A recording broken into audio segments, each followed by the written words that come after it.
And God's intent from the beginning was for mankind to succeed, for mankind to live in paradise, to have abundance, for mankind to be like Him. God is the creator. In the beginning, God created. God said, I want to create a family that acts like me, talks like me, functions like me. I want to create a family that can take something that doesn't exist yet and make it happen and make it manifest in the earth. I want to put within them my creative abilities to be able to see things internally before they ever see anything externally. And then I'm going to put within them the ability to take those internal things and make them reality.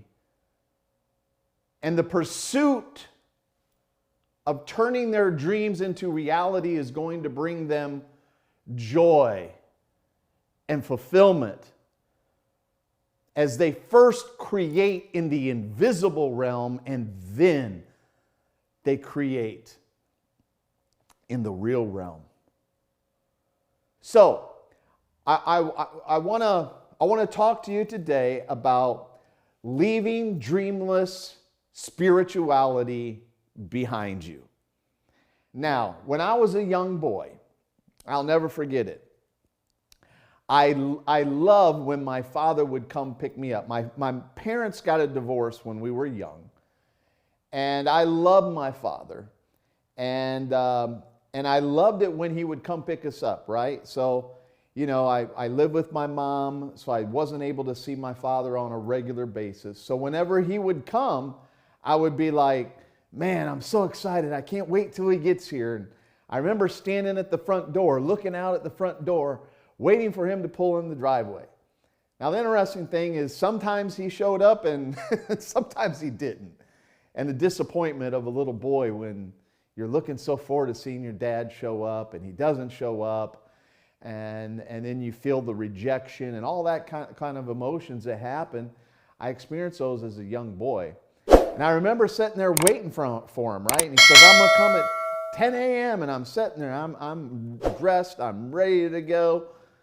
And he's not showing up. And I'm thinking to myself, oh, it's going to be another one of these days where Dad doesn't show up. And I remember I turned away from the door, walked back to go make a call to his house. And all of a sudden, as I turned away, I saw out of my peripheral vision, I saw something pull into the driveway. It was black. I turned back around, I ran to the door, and here is this brand new black Stingray Corvette. And I'm like, whoa, who's pulling in our driveway? And the next thing I know, my dad gets out. Yeah, my dad gets out of the Corvette. And I'm like, what? And I ran out the door and jumped in this black Stingray, black on black Corvette. Man, it was so beautiful.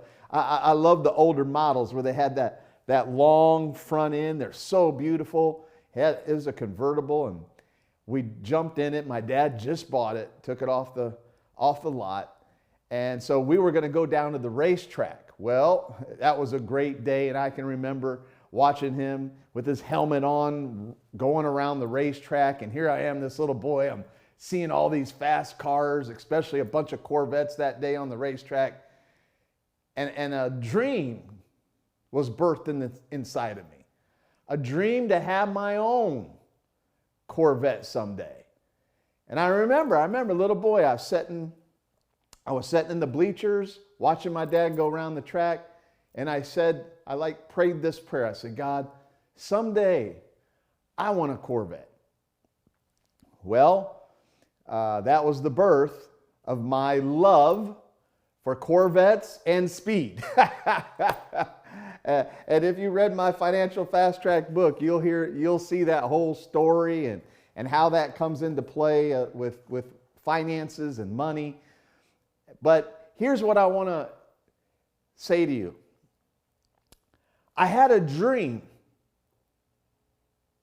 but once I gave my life to God, it was almost I became conditioned in the church that it was wrong for me to have desires, that it was wrong for me to have dreams of things that I wanted to have, things that I wanted to not only just have, but places I wanted to go, things I wanted to do, houses, cars, having money. It was like the conditioning was like, we've got to forsake everything in the world. We got to divorce ourselves totally from the world. And what you got to do is you got to just come in with us, and what you need to become is a professional churchgoer. Woohoo! And sadly, a lot of the dreams that I had, I let them die. I became dreamless because I thought that anything materialistic in the world was evil and bad. And I thought that only spirituality, anything that was spiritual, was good. What I failed to realize was that when God made everything, God looked at everything that He created and said it's good, and then when He created mankind, He said it was good 2 times. Oh, God really thinks good about you. He thinks really good about me. And God's intent from the beginning was for mankind to succeed, for mankind to live in paradise, to have abundance, for mankind to be like Him. God is the creator. In the beginning, God created. God said, I want to create a family that acts like me, talks like me, functions like me. I want to create a family that can take something that doesn't exist yet and make it happen and make it manifest in the earth. I want to put within them my creative abilities to be able to see things internally before they ever see anything externally. And then I'm going to put within them the ability to take those internal things and make them reality. And the pursuit of turning their dreams into reality is going to bring them joy and fulfillment as they first create in the invisible realm and then they create in the real realm. So where did this come from? It goes way back, my friend, with Greek influence on the Roman Catholic Church that taught the church spirituality is good, materialism is bad. So divorce yourself from anything in the world. And if you really want to get to know God more, forsake everything, go jump in a cave in a monastery somewhere, hide yourself from everything in the world. Just read the Bible and pray, pray, pray, pray, pray, and try to get closer to God. And only by denying yourself of any earthly things, any earthly pleasure, that's the only way you'll really get to know God. Oh my. And my friend, I'm here to tell you, you're not here to become a professional churchgoer. God placed you here to create a wonderful life. God placed you here to live in a place of abundance.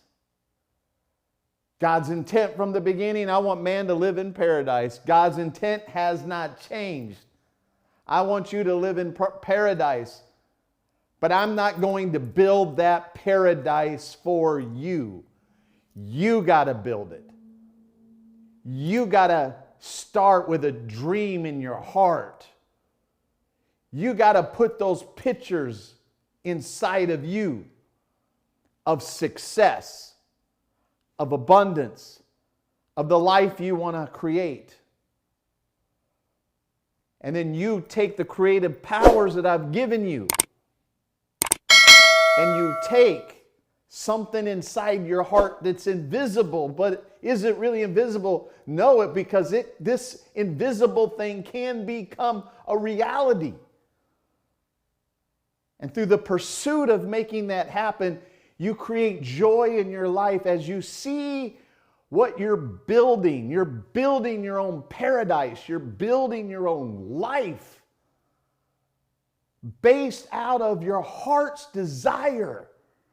And it gives you energy. It gives you excitement. It beats back depression. It moves you forward. It gives you the sense of, I'm going somewhere. I'm doing something. And God, right in the book of Genesis,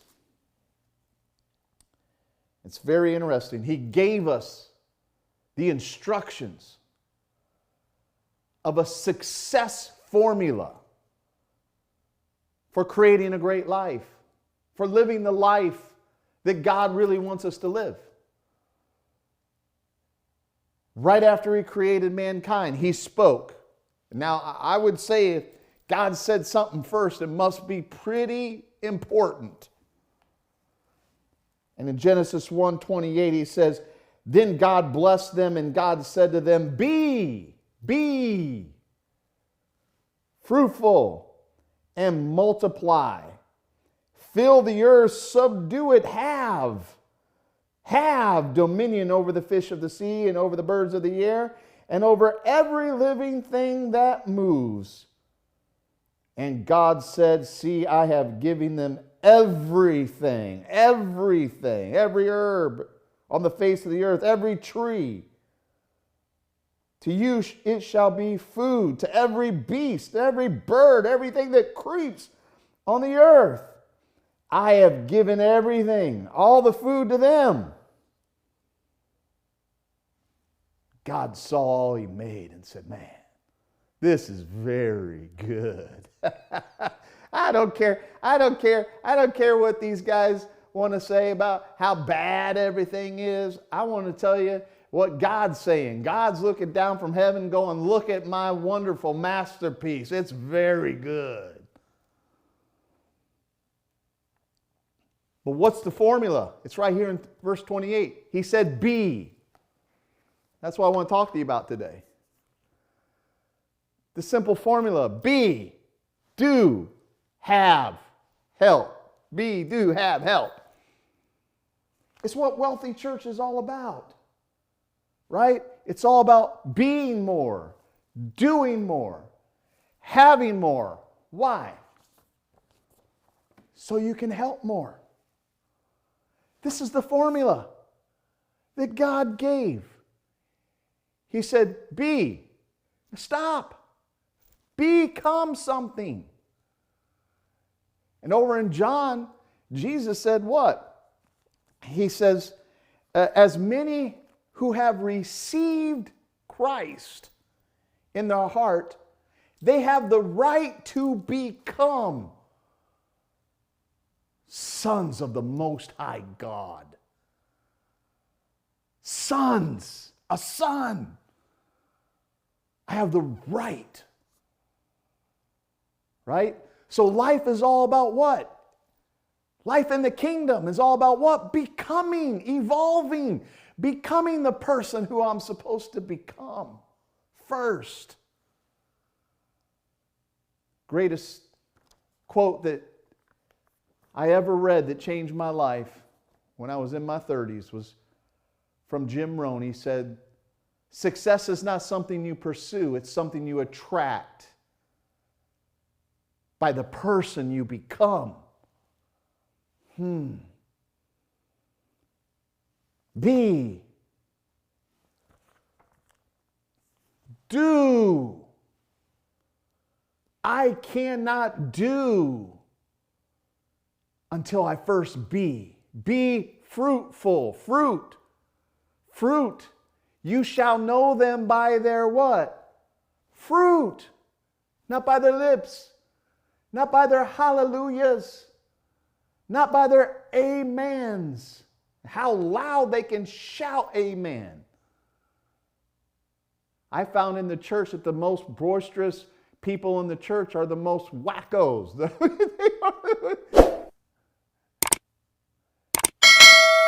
Be so you can do.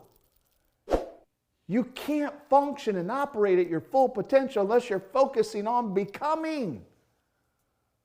Then you can do what God's called you to do.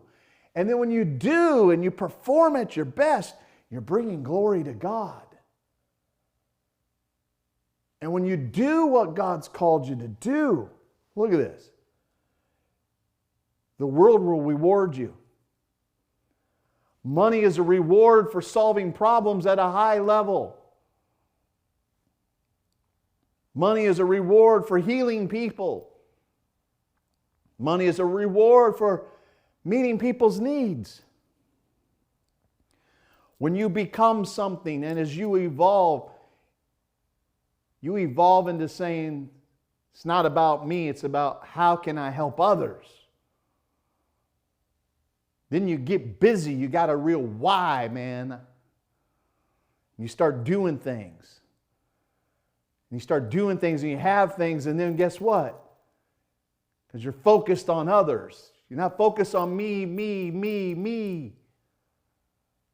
You start figuring out, how can I help people? But see, you can't help unless you have. A lot of people start right here. I want to help the world. I want to save the world. Good. Go be something. Go become something. I want to save the world. I want to do something big like Bill Gates and how he helped Africa, and he went over there and helped them with malaria. I want to do something big. Good. Go build a business like he did first. You got your priorities mixed up. You want to help everybody, but you don't have nothing. You want to, and then you got people who want to have, who aren't doing nothing. Well, I'm waiting on God. Well, what if you're not waiting on God and God's waiting on you to get off your behind and go do something? But you're not evolving. You're not becoming. You're not dreaming. You're not creating. Because you're not being led by the desires of your heart. You're sitting around waiting for God. God, tell me what to do. And I keep telling people, what's in your heart? Listen to your heart. He gives you the desires of your heart. Man, when I started seeing this in scriptures, be fruitful. Fruit is what you do. You got to be before you do. Fruit. Inside of a fruit is seeds. God puts seeds inside of you. Those seeds, right? The gifts, talents, skills. What God has given you inside. When you become fruitful, you take what's on the inside of you and you make it happen on the outside of you. You take what God did give you. He's not asking you to take what He didn't give you, but take what He gave you and produce. How much? Multiple. Multiply. Take that fruit, multiply it. Build a team. Build others others will spread and take your message and take what you do and help more people and more people. How much money should I make, Dr. Keith? As much as you possibly can in a reasonable amount of time. That's how much money you should make. As much as you possibly can, so that you can have so much that then you can help others. Not looking to get from others, but that you do what is necessary in your life to be and then do something. Well, what is it? What can I do? That's for you to figure out. Be, do, have, then you can help. And that's my job as a coach. I've done it for years. Most people have allowed their desires and dreams to be put on hold. They're still there. They're still there because God put the desire there. But you pushed them aside. Religion sometimes will tell you to let them die. But God is awakening, I believe, people to their desires, to their dreams, to go create who they want to be, what they want to do, what they want to have. See, your mind needs two things. It needs a picture of a future that you want to create. And it also needs a picture of a person that you want to become. You put the pictures in. You have the imagination. It's up to you to use. Because you are creator. But if you don't have a dream and you don't have desires and you allow those things to be stagnant or put them to sleep, you'll never have what you want. I did that. I allowed my desire of having a Corvette to be put to sleep. And then when I experienced my awakening, because I was living my life just saying, God, whatever your will is, just bring it into my life. And I was stripping, with that prayer, I was stripping away my creative abilities to design the life out of my heart's desire. I was putting my future not in my hands, but just saying, God, I'm going to put it in the hands of circumstances. I wasn't even putting it in God's hands. I was basing my life really on circumstances. And guess what circumstances will do to you? It'll pound you in the dirt. That's right. I was allowing myself to become a victim to whatever's happening in the world. And the world system will take you down the current. If you just throw your boat into the river, the current is always going to lead you to the Niagara Falls. No. Way upstream, you got to set your course. You got to decide where you want to go, who you want to be, what you want to do, what you want to have, and who you want to help. And as a coach, that's what I do for people. First thing I do, I set them down. I said, hey, listen, my job is to get you from where you are to where you want to go. So, my question, who do you want to be? What do you want to do? What's going to be your life work? What do you want to have in life? Who do you want to help? Those are the 4 coaching questions based right out of here, right out of Genesis. Who do you want to be? What do you want to do? What do you want to have? What do you want to help? Remember, he said, be fruitful, multiply, and have dominion. Have control. Manage. Lead your life. Design your life. Create. Leaders see a vision. And they make that internal, invisible vision a reality. That's what dominion is. The ability to lead, the ability to manage, the ability to rule, the ability to create. Oh, I'm leaving it up to God. Yeah, well, look at your life. Well, this is what God wanted for me. Far from it. Far from it, my friend. No way. Don't you tell me that that's the life God wanted you to have. No, that's the life the world's designed for you to have.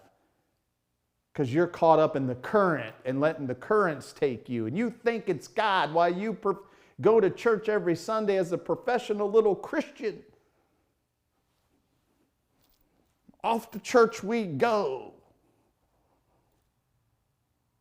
Thinking you're being spiritual.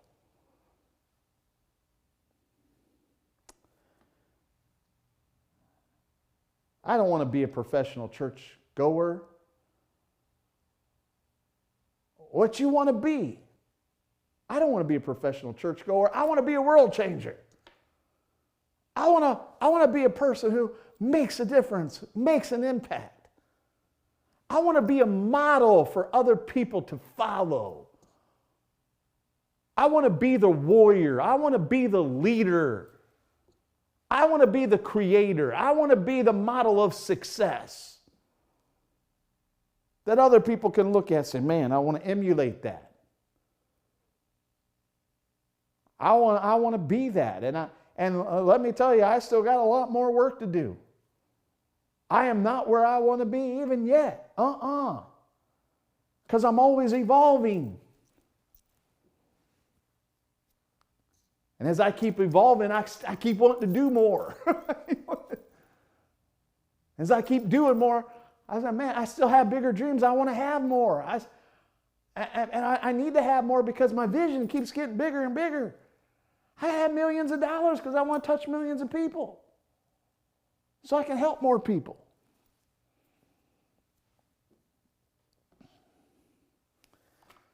So as we conclude today, I want you to really pause and take some time to look at these 4 questions. Because when I'm with clients, and some of you know the level that I coach at, when I'm with clients, that's the first 4 questions I ask them. But I don't just ask questions. I give bold promises. And here's what I tell them. You tell me who you want to be, what you want to do, what you want to have, and who you want to help, and I'll help you achieve it. And you know what? When I sit with most people, they can't tell me. Good Baptists turn Pentecostal. They start blah, blah, blah, blah. They start speaking in tongues. Blah, blah, blah. Because, listen, 98% of the world are not creating and designing their life. They're letting life create them and force them, and life is going to force you to be less, to do less. Life is going to force you to what? Have less. And when you have less, you're only going to be able to help less people. Wow. Does that bother you? It should. It should, because there's a call of God on your life. And I hope you get stirred by this. I really do. And all I'm asking you to do is just take some time to say to yourself the two questions, like, who do I really want to be? Like, let's just start there. And the easiest thing to do is just say, when I look at all the people in the world, like who's doing, modeling what I want to become? Who is that? And then take that picture and say, you know what? I'm going to model, I'm going to mimic, and I'm going to master what they do, who they are. I got a picture of not who I am right now, but who I can become. Everything starts with a picture, my friend. And then if you want to evolve and then say, okay, what am I going to be doing? What am I going to give my life work to? Take today and get you out a notepad and start sketching some things down on a piece of paper. Get it out of your head. Get it down on a piece of paper. Say, man, what do I want to have? List what you want to have. Be free. What if God said you can have anything you want? What do you want? And then write down, who do you want to help? I talk all about this in my book, Financial Fast Track. If you haven't got this book, OMG.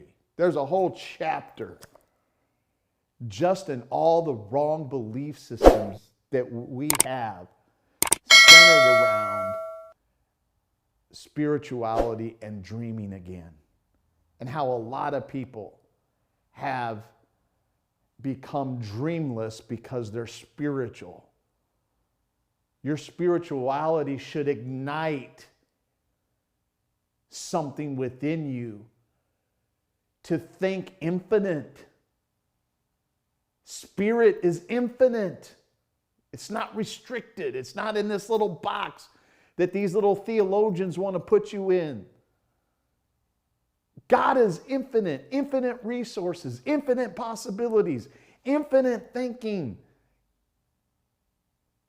But mankind thinks in boxes, and we want to box everything in, and we want to box an infinite God in. No, you can't do that. If you haven't got this book, financialfasttrack.com, you can pick it up for free. Free! And I scratch my head as I look at 80% of people in the world living paycheck to paycheck, they still haven't got the book. Talking a big talk of how I want to help people. But they're not being nothing. They're not working on becoming. They're not growing their mind. Make sure you go get that book. Because I really want to see you move from a dreamless spirituality to having big dreams and seeing them manifest in your life. Hey, if you enjoyed this, if you're watching on YouTube, make sure you click the subscribe button. If you're watching this on Facebook, hey, hit the share button, will you?